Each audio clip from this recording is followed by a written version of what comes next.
Good day, students. Welcome to yet another class of information technology. In our previous classes, we had learned about what is a computer, what are the different types of input devices, output devices, what is software, what are the different types of softwares, and we also learned what are the different ICT tools which are available to make our work easy. Now, going on further with the topic, today we are going to learn more about what are the basic computer operations. That is how a computer actually works. So let us go into the details of it.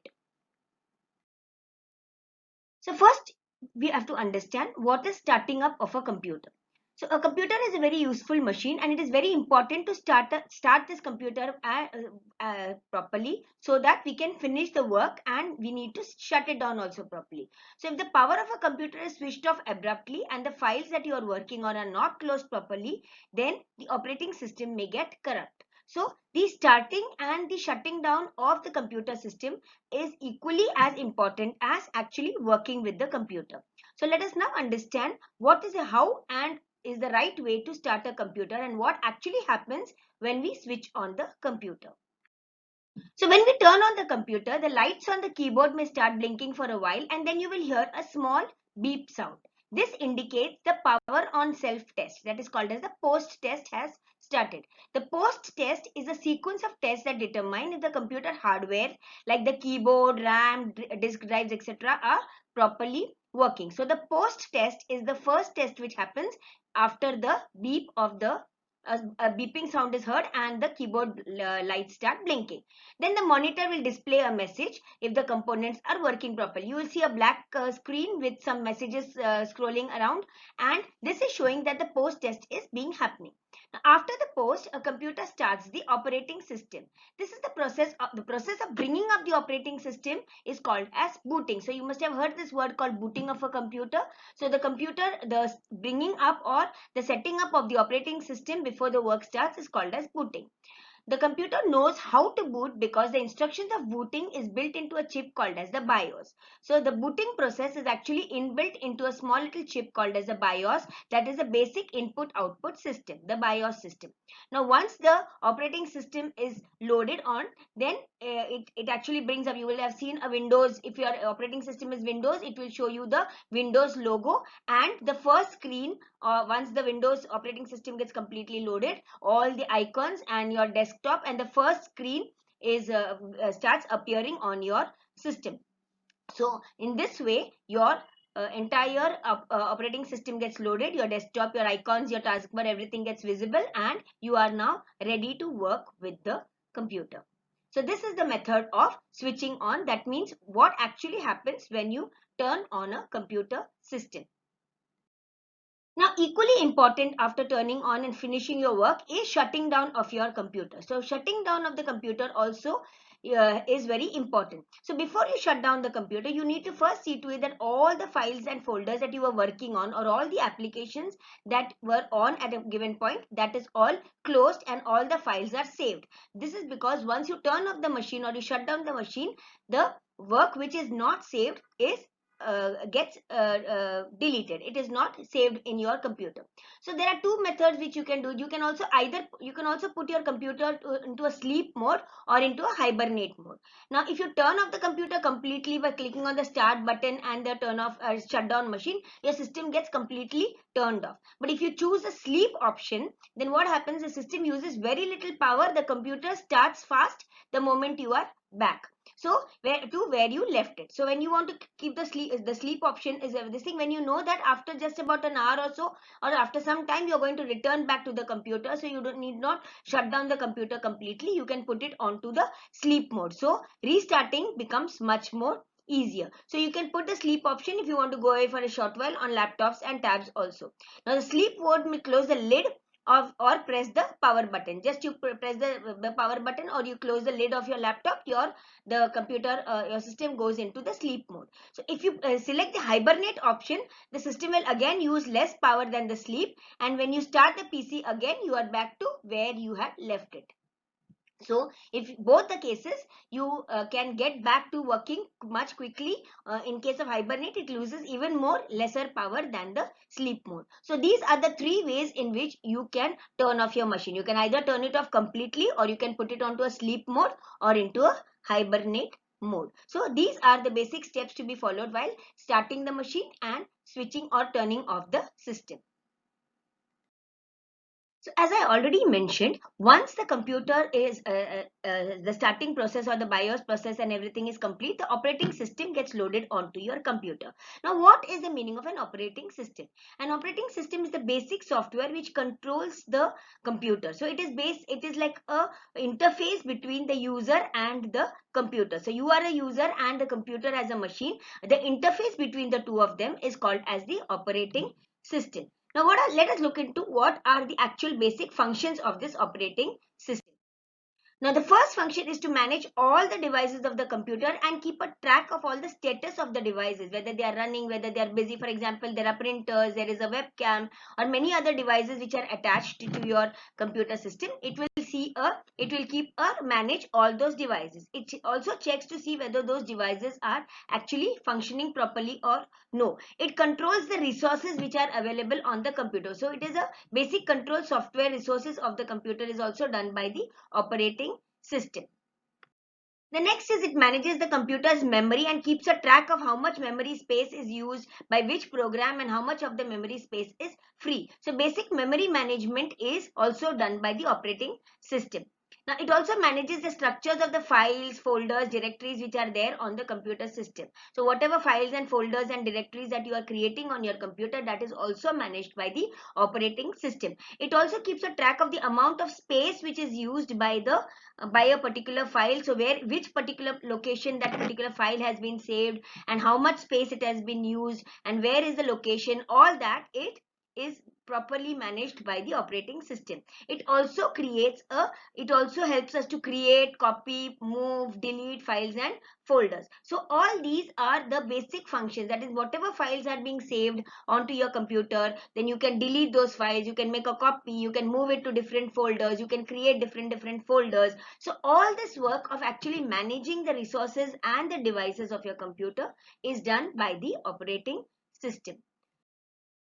So, in a nutshell, we can say that memory management, processor management, the file management, device management, input-output management, secondary storage management, security, command interpretations, networking, communication management, job accounting, all the important work of managing your computer system is done by your operating system. Now let us look at the different types of operating system. The initial part, when computers were just introduced, the computers had the operating system called as a DOS, that is disk operating system. This was a CUI based operating system for personal computers. Now CUI means character user interface. So here early on it could run only one program at a time, and the commands for doing that had to be given at something called as a command prompt and had to be executed. So this was a very and so the people had to remember the commands, and it was a very tedious way of working, but it was the older computers had the disk operating system as their operating the main operating system. Further on, Windows were introduced, and Windows is a GUI, that is graphical user interface. You will see that in Windows there are a lot of graphics and icons which are used, so which makes your work much more easier. And it was developed by Microsoft, and now Windows 95, 98, 2000, XP and Windows 10, like this, year after year, newer and better versions of Windows is being introduced by Windows. So Windows is the most popular operating system used on your laptops, computers, etc., desktops, etc.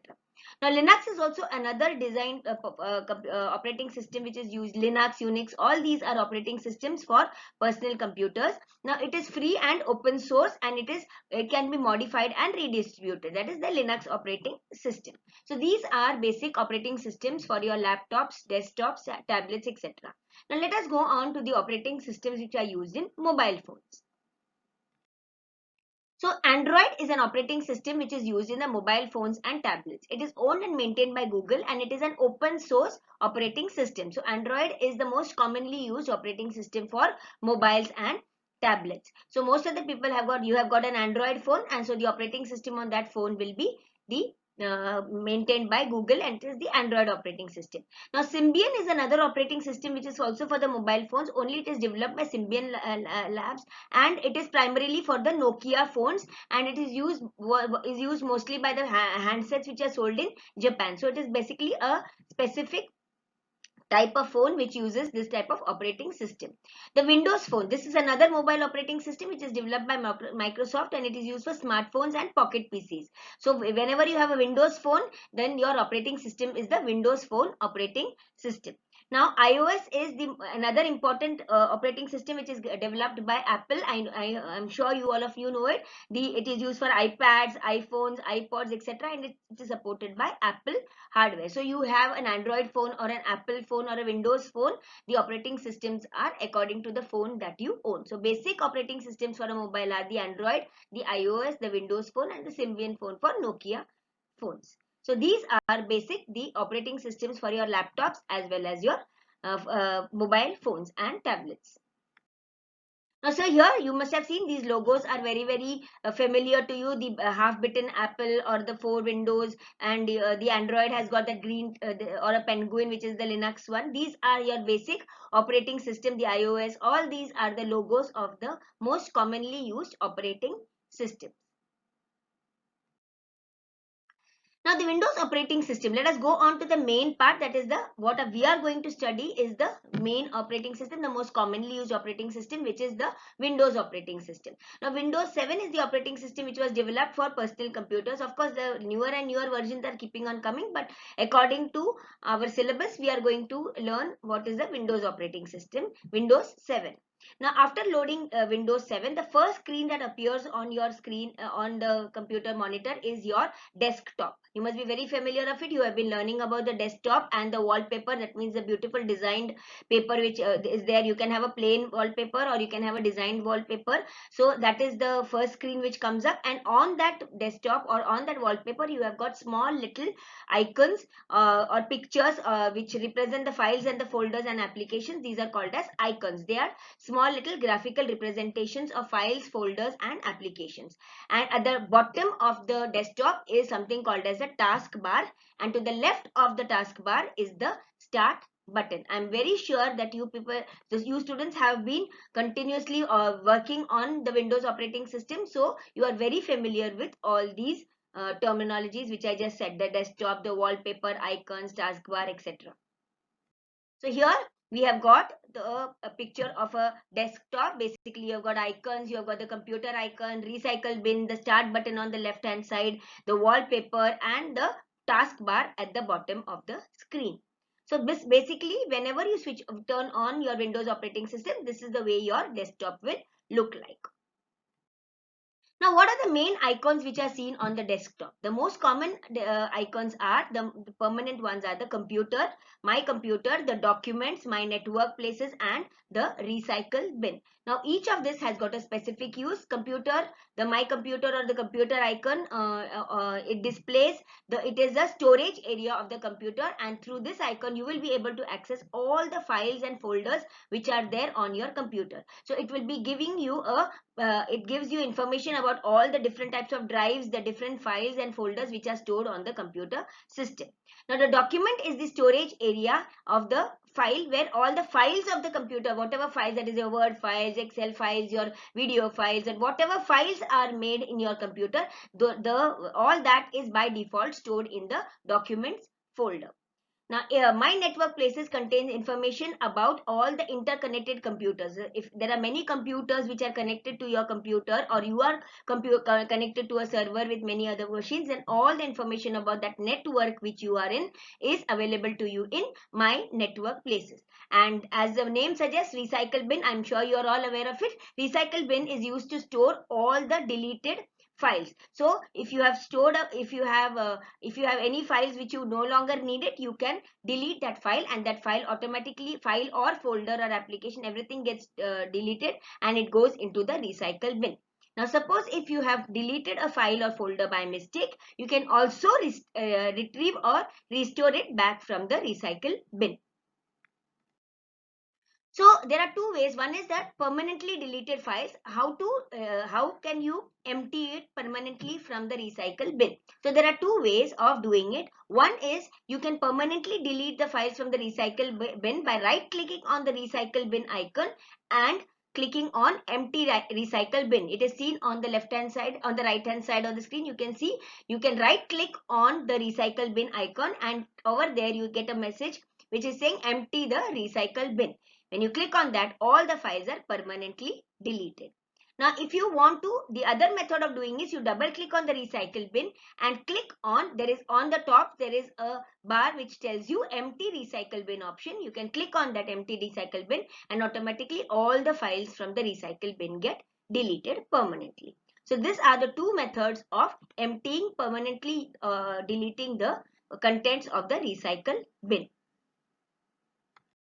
Now, if you want to restore a deleted item from the recycle bin, you just have to double click and open the recycle bin and right click and restore that particular file. So you can right click on that particular file that you want to restore and click on the restore button, or you have to select the file and click restore this item. Again, from the window, there is just besides empty recycle bin, there is an option called as restore this item. You can click on that and restore the file which has been deleted, and it will be going back to the original location from where it was deleted.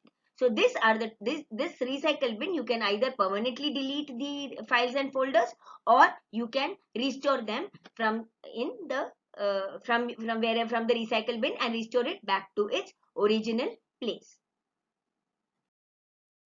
Now the taskbar at the bottom of the desktop, that is a long horizontal bar which is present at the bottom of the screen, and to the left of it is the start button, and to the right you have got the date and time and your notification area over there, where all the notifications, and on the taskbar the active applications whichever are open, that will be displayed to you on the taskbar. At the same time, you can also create shortcuts, or you can also create the applications which you are always permanently opening many a times, always quick access. You can also place them on the taskbar, so that you just click on the taskbar and the application will open up. So that facility is also available, whereby applications can be placed on the taskbar. So basically these are shortcuts. The right side is the notification area and the date and time, and the left hand part is the start button, and the area in the middle is the place which shows you the active icons. Now the start button. The start button allows the user to turn off the computer. All the options available for switching off, that sleep, hibernate, etc. is available in the turn off or shutdown part of the start button. Then when you click on all programs, then it gives you provides you the access to all the installed programs and applications on the computer. That will be visible to you when you click on the all programs option. And to start an application, you have to simply go to that particular option and click on it. For example, you click on all programs and you click on Microsoft Office, and inside that you can get to see your Word, Excel, etc. Or you can, if you want to open Paint, you have to click on all programs, accessories, and then go into the Paint option. So this way, whatever application you want to open, you simply have to click on it to open it. Now the search box is a blank box, a text box with a binocular type of an icon besides it. Now this helps you to search for all the files and folders. Any file and folder that you want to search on your computer system, it can be searched using the this particular search box. You just have to type the name of the file that you want or the name of the folder, and automatically and click on that search icon, and it will search out all the possible files which are corresponding to the one which you have placed for searching. And the last option is the control panel. In this control panel is the place from where all the settings, that is your display settings and many other, your mouse settings, keyboard settings, etc. All the settings of your sound, everything can be done. So the settings of your computer can be done using the control panel. Your date and time also can be set, your printer settings, all this can be done using the control panel. So basically these are the different icons, or these are the different parts of the start button. So in gist, we can say that in this today's class we learned about how to turn off a computer, and how to turn on a computer, and what actually happens when a computer is turned on, what are the different methods of turning off a computer. And we also learned the different aspects of the operating system, that is the functions of an operating system. And we learned the basic interface of the Windows operating system, that is the desktop, the icons, the recycle bin, and the taskbar, and all the components of a taskbar. In our future classes, we are going to learn about the different file and folders and the basic operations relating to files and folders. I hope this, although I know that the students, you must have already been very familiar with the operating system and Windows. We have been working on it for a long time, but still this is a recap or a thorough understanding into the basic operations of a computer system. I hope you have understood it in detail. Thank you.